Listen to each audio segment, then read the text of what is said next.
Greetings and salutations, all you beautiful individuals. It is another Rep of League Unlock. Eric and Mark here with you, fine feathered individuals today for what I'm going to call, maybe will go down as the craziest weekend of games that we've had in all of 2025. I'm going to say it, I don't see this being one-upped.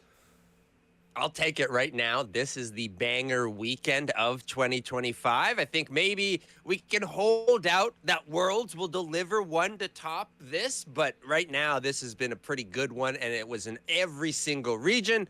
Let's waste no more time and dive right back into it. And I think we got to start LCK side of things, because these are back-to-back series that were kind of insane. I think you can certifiably call this bracket truly busted, that we have Gen.G and T1 in this lower bracket. And, I want to just say that I did channel and saw the vision. I saw the path for KT to take down Gen.G. Didn't see it in this fashion by any means. You get a BDD 1v9 Zoe performance. You get Cuz playing the best series of his life. And let's make no mistake about it, this series is more about KT leveling up than Gen.G throwing a dud. I'm just going to call you the Oracle, the prophet from now on. My man sees the vision of KT Rolster making the upset come through. Yes, the LCK playoffs absolutely giga busted. I mean, pretty much busted in general, given that it is not Gen.G and T1 in that winner's bracket, but that it's both of them not in that winner's bracket is even more extreme. And yes, the bigger surprise is, of course, going to be Gen.G dropping. I think it's a healthy combination of a mega level up from the rest of KT Rolster. And I mean, every single one, all five, including your boy BDD, who has already been leveled up throughout this entirety of the year, leading the charge for the team. I think it's as well a bit of that combination of that all-pro curse for Gen.G and the way that things laid out, maybe how they were prepared, how they were focused for this series. All of that combines for the banger that is that Game 5 victory performance for KT. Got BDD crying. What a scene in the LCK. And it is straight up insane that you have both Cuz and BDD individually outplaying Canyon and Chovy across an entire series, which, I mean, I know they were playing well coming into this, but I don't think anyone would have been expecting that. And obviously people are going to have sweeping overreactions for Gen.G. Overrated, told you, chokers. They haven't lost the best of 5 since like February, guys. So one loss, credit to KT, but let's not erase all that Gen.G has done this year based off one series, maybe. No, that would be absolutely way too quick on the trigger, way too irrational to jump to that type of point with Gen.G. I think the interesting angle is going to be, how do you respond from dropping a best of 5 series for Gen.G? Because again, this isn't, oh, well, you got a lot of real, pick yourself back up type of room. You got to get yourself right back up right away, because again, that lower bracket matchup is T1 down there waiting for you. And yes, that's a T1 where we're going to have to see improvements, changes as well. They got to beat D+ or Fear X first for T1 to even get there. Sorry, maybe I'm getting too ahead of myself with that type of setup for the matches in the LCK. But even then, again, both these teams in the lower brackets are going to have to improve, but they're both down here, and that means that we have a KT and Hanwha Life upper bracket matchup. And listen, the T1, Hanwha beating T1 is obviously way less surprising than KT beating Gen.G, but it's the fashion that Hanwha beat T1. A 3-0 beatdown, totally flipping what happened on that road to MSI run where everyone thought Hanwha would win and T1 smashes them. We got the total opposite here. This was not a good series on the day for pretty much anybody on T1. I think you could look at it and you could have envisioned, 4 games, 5 games, and it'll go one way or the other. And yes, you do favor T1 there, but you could have clearly seen an angle for Hanwha Life to win. I think anyone really saw Hanwha Life being at that power level to win 3-0 and dismantle T1 in the fashion that they did. And I think a combination of that goes to the individual performances. You're looking at Peanut, Viper, you're going with Zeus, even throw in Zeka there as well. All 3, 4 of the big engine pieces for Hanwha Life making that trip making the journey successful for them. And I think as well, you got to look at the drafts for T1. That's always going to be one of these conversations with a team that is either so on top of, so in control of the meta, or seemingly trying to grasp at any type of angle, any type of position within it. This series seemed a lot more like that one, where it is seemingly struggling to find that composition, that right line to play. I will say, not necessarily my favorite composition for game one, but still one of these ones where you kind of go, if Guma is playing at the level that Viper was playing at throughout the entirety of this series, I see Guma able to step up, able to be that win condition for T1 in that first game. Doesn't happen. And I think, again, it continues really on from that point for T1. And it really feels like, again, remember, KT and Hanwha, 0 wins against T1 Gen.G in that entire round 3 to 5 action. It just felt like this was cathartic for both of these teams to be angry after getting beat up on these two squads for an entire regular season. So, yeah, the LCK, now the path to that 3rd, 4th seed in the LCK gets absolutely insane. For even T1 to avoid a 4th seed finish, they're going to have to beat T1 or Gen.G, excuse me, however this bracket ends up going. So it's absolute lunacy over there in the LCK. It's pretty loony in the LPL as well, because apparently the honeymoon phase for BLG, as we've memed many times, you can keep it to within a single series. Just keep swapping Beishuan and Shadow out for BLG, because Shadow comes in games 4 and 5 to save BLG from the brink of the defeat against top eSports. They're playing a survival game. They're playing Subnautica or something out there. They see that food meter, it's just gone. It's almost at the low end. Top it off. Swap in the new jungler. The buff has been replenished for the boys at BLG. Yes, this is what gets it done, and I think a lot of credit does need to go over to Shadow for this performance in the series, because Game 4, he steps in and he delivers the Maokai performance that maybe isn't super impressive, which Maokai performances truly are, but he does set up a lot of his teammates in that one, and then certainly, I think a lot of us had him taking head-to-head, taking down Kanavi in a Game 5. I don't think anybody had that in the bingo. Styling on him, too, 2 levels up, flashing in front of IQs to get solo kills on him. And this Game 5 was insane from the get-go, from literally level 1, where we had, I think, 3 kills, and they were well ahead of a kill per minute pace, which is a classic LPL. Usually you see maybe a tentative Game 5. It takes 15 minutes for a kill. Not when it's TES BLG. No, a lot of regions, yes, it does tend to slow down, be more careful in that Game 5. I think the LPL is the only region you can bet on where it is going to be maybe even more chaotic in that Game 5, with it all on the line to try and push through. But yes, BLG claimed that spot. I think, again, this is going to be one of those ones where you're still always going to have that question mark of that jungle position, right? Is that buff, honeymoon buff refreshed? Are they performing well in sync? All sorts of things with that. Because if they are, the other pieces of this BLG team are so good that they can be at that elite ultra level. And that's what we have seen so far these LPL playoffs. What we've also seen is the demise, the downfall of who once was the top team in the LPL, or at least looked like it, and that is IG. We get this banger. We get a 5-game set between TES and BLG. We did not get that in IG, anyone's legend. They were completely destroyed. These games were not close. How about a scoreline for the Shy of 3-17-2? You're not winning anything with the scoreline like that. And even the total kills were this was a wash. I haven't been able to decide who was further from winning, T1 or IG at this point in their best ofs, but I think that lays out just how bad this best of 3 was for IG against anyone's legend. A lot of expectations, a lot of hope for this team to be able to make one of these deep runs throughout the LPL playoffs. Well, if they're going to make one of those, it's going to have to be through a mega gauntlet of the LPL here to make themselves a world championship team. That's going to have to be that goal for IG right now. It is going to be one heck of a journey for them. And obviously very disappointment.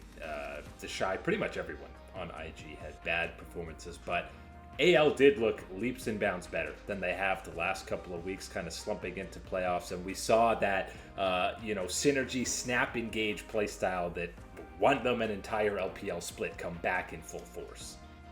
It was so bad. I didn't see Kadra upload a video about it. He had to protect his boy, the Turn Shy. the stream off and just Keep it all safe. That's how you know it was not a good day for Invictus Gaming. I think there is an angle to take to be positive about anyone's legend here and what they've shown. And again, hoping to find that top level of form that they have been able to show us within the region. But I still think overall, overwhelmingly, the takeaway is going to be that disappointment, that letdown on the Invictus Gaming side, and still looking on that focus of, okay, well, now you've got a lot of work ahead of you to make sure that you are going to be one of these world's representatives. Maybe the craziest part of this LPL bracket now is we have a JDG squad going further than IG. JDG, we were worried about losing to some of these lower bracket LPL teams, and IG, we were already ready to see them in finals, and Pace and the boys are going further than the Shy. It's just a reminder of just how much or just how little the value is for that regular season in the LPL, and just how crazy it is when that pressure ramps up, when the tensions are high in a playoff series and what goes down. Best of fives just hit a little bit different. It doesn't matter what region you're in. Just ask the LTA if best of fives make a little bit of a difference. And for the CB Lull or LTA South, best of fives are in their comfort zone because they bite back. We're talking about the Shopify Rebellion. We thought it'd be LTA North teams, battling it out for that final world spot. But the Red Cannons on the day said, we're going to squash this rebellion right quick. That's the Red Can. Not the cannots. They were making sure that they were coming through. And yes, it is the LTA North. It is Shopify Rebellion tasting the bitter taste of defeat from them. I think this is going to be one of those ones where unquestionably the community, and I think a lot of people are going to be harsh on Shopify Rebellion on the LTA. I think this is certainly one of those ones where I'll take more so the positive angle than the negative one. That's not to say the negative one doesn't exist and isn't as valid to talk about and examine into. But I think that this is going to be one of those ones at the end of the day. I'm going to take that angle that this makes it interesting, makes it exciting at the very least. This is what you hope to see, that type of confrontation. And I think one of those ones where we talk about one of the issues, one of the problems we've had with the LTA is not having any real interaction, any real motivation of the South and the North meeting together here and having these matches. Having one of these upsets, having one of these drops come through and having a disappointment like Shopify Rebellion is absolutely one of the ways you create that interesting angle. You create these storylines. Both sides have to win for there to be a rivalry, right? Otherwise, it's just somebody beating up on another one. So the fact that how the Red Cannons won this series, especially, most of these games were stomps. All 3 games they won were stomps. And especially in Game 5, they were winning out on macro. They had like a 2K gold lead early without even getting a kill. They were just dancing around the map, around Shopify, and I gotta say, FNB in the top lane was an absolute animal this whole series. Yeah, and again, this is up against Fudge in that spot, against someone that has been an LTA mainstay, someone that has had a bit of a resurgence in his career this year, specifically the role that he has played for Shopify Rebellion. So to go head-to-head to that and have those advantages, yes, got to give that one over to the Cannons. And I think as well, this is going to be one of those ones where individually the performances were lackluster on the side of Shopify Rebellion. You could look at contracts. I think Palafox, of course, is one of those areas that you would look at as a pain point in this series. But still, this was a Shopify team that had leveled up, had gone all the way through the year, lumps and bruises, ups and downs, and found a way to improve themselves into earning one of these spots, only to disappoint and drop on the day here. Yes, there's going to be that disappointment, but I think this is, again, I'm trying to paint that picture that this is not simply an LTA mega collapse and disappointment, which sure, there's some shades of that in there. I think this is still, though, more so one of those moments I want to celebrate the LTA South and give them that credit and acknowledgement and look forward to the rest of this event where we are going to have it not just be the LTA North squads. And at least, there was pushback the other way in 100 Thieves against Pain Gaming, who won that series. It was a sweep, but it probably should not have been a sweep. These were some very close games, and 2 out of the 3 were pretty impressive comebacks out of 100 Thieves. But of course, all the off-the-riff drama. Gotta highlight your boy Big Dokes in this series, especially the Aatrox and the set top lane games out of him. Yeah, Mr. Big Dokes delivering the big games for the 100 Thieves. I mean, that Aatrox was absolutely disgusting how that thing stayed and kept going and kept popping off in those team fights, making a way to get the win for 100 Thieves. And yes, a sweep that shouldn't have been a sweep. We can call it that, whatever we're going to call it. I think this is certainly one where 100 Thieves have enough positives to feel good about themselves out of this series, and still enough negatives, enough, whoopsies and mistakes that that you aren't at that unbeatable, perfect type of level, and you still need to improve for your next matchup. But all of a sudden now, this 100 Thieves Red matchup, which is going to be for that final spot at Worlds, the hype level, it reaches higher ground than I thought it could even be possible for this round. I'm just telling you right now, I don't know how we're going to have to figure this one out as a region altogether. And I'm talking all 8 teams in the LTA. We got to have that group chat about this one. We got to find a way to keep River here in the LTA. Please, can we do that at the very least?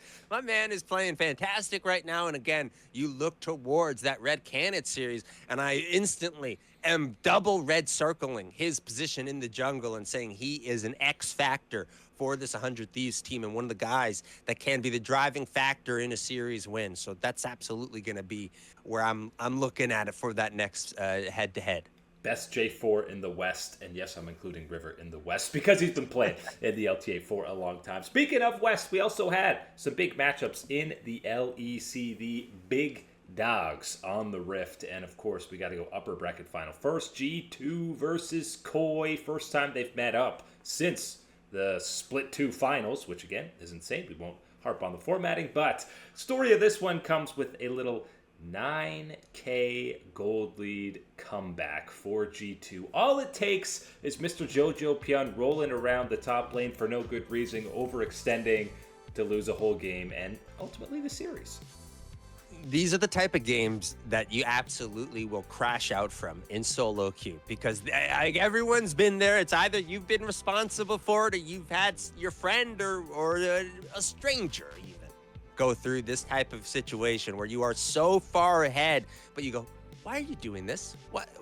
This isn't really advancing the win or the advantage or anything, but you're just kind of playing for fun up there, and it costs you. It makes that type of path possible into that slippery slope where then the next fight, that was crazy. That went G2's way. The next fight went G2's way. There wasn't a next fight after that because the game was over by that point for G2 to find a way through this one. Yes, this is the whoopsie, and one of those ones where I think it is about focus is going to be one of those things that I would challenge Jojo Pyun and the rest of the team on where they were and what they were trying to get accomplished at that point. But you got to also give credit on the other side for that throwback, for the pushback that you had from G2 and the way that they responded. That is the G2 that is that champion G2, the champions of the Europe region. That's what we saw throughout this series. And again, individual shout out, Han Sama, incredible series, and he is in the best form going back the last couple of weeks now, probably since he first joined G2 in 2023. And that's a big difference because there has been a lot of times where we've headed towards, even LEC finals, going to an international event where we're talking about his form, talking about what you can rely upon with him, and can you trust that he is going to be that win condition, going to be that damage engine for this G2 team, have caps on something else, broken blade, all these sorts of things. And I think with the form that Hans is in right now, you can have that trust. You can make that investment into him, into that bottom lane to bring you that advantage, bring you that win. Double-digit kills on Zeri. He's got the confidence to be flashing forward for solo kills on Zaya. The confidence out of him is the most important thing, and the confidence out of G2 is the highest it's been all year right now as they sit pretty in those finals. A couple of squads hoping to get to that point was Carmine Corp, who obviously are down in that losers run already, and despite a maybe shaky little 50-minute game start to this series. As this went on, KC slowly found their form, and you saw especially Yike and Kalist when he got that. That was the best Aphelios performance we've seen in a while out of him. But Yike and Kalist definitely leading the way in these 3 wins for KC. It's what you wanted to see, right? When we talked about KC and where they needed to level up, rebound in these LPO playoffs. I was LEC, holy moly, getting all There's the too many all the acronyms, letters. and they're all changing, man. Too many alphabet letters thrown all together in there. But it is Carmine Corp coming away with the win. And yes, Kalist being that big time force, being that thing that drives this team to that next level, to that elite tier of the region. That's what you wanted to see. That's what you needed to see. And it is exactly what we got to see this weekend from Carmine Corp. So feeling good about that one. And I think at the end of the day, it's one of these ones where it shapes up, where it leaves these LEC playoffs is, again, in a pretty good spot with Carmine Corp staying alive through that lower bracket. Yeah, and obviously on to the next round, they're now going to play the winners of that Fnatic Giant X series, who is, ongoing basically as we're filming this. But with how crazy this weekend went, I wouldn't be that shocked if Giant X get a big upset against Fnatic now. I wouldn't rule out any upsets at this point, given the way that the weekend has played out. And yes, extending the weekend into your Monday is the tradition of the LEC at this point. So we're going to give them that benefit as well. And I don't know who gives the benefit for that final spot in the LEC when we're talking about Worlds. Obviously, Carmine Corp should still be the front runner. And you saw, again, the second half of the series against Vitality, they looked much more like that peak form. But we're still waiting for them to kind of reach that ceiling that they were scratching way back in Split 1. Yeah, that's kind of the the overcast cloud hanging over this team right now, that you are waiting for that improvement to keep coming through. At the very least, Kalist performing the way that he did throughout this playoff series is towards that type of level. I think Vladdy, getting that type of contribution as well would be that next step for this team, or even looking at Kana as well as being one of those answers where you can find that extra level. There's still lots of positives to be looking at Carmine Corp and that blue wall. But that is it today for League Unlock. Eric and Marky with you. Absolutely beautiful individuals. Thanks for hanging out, and we will catch you on that flippity flip.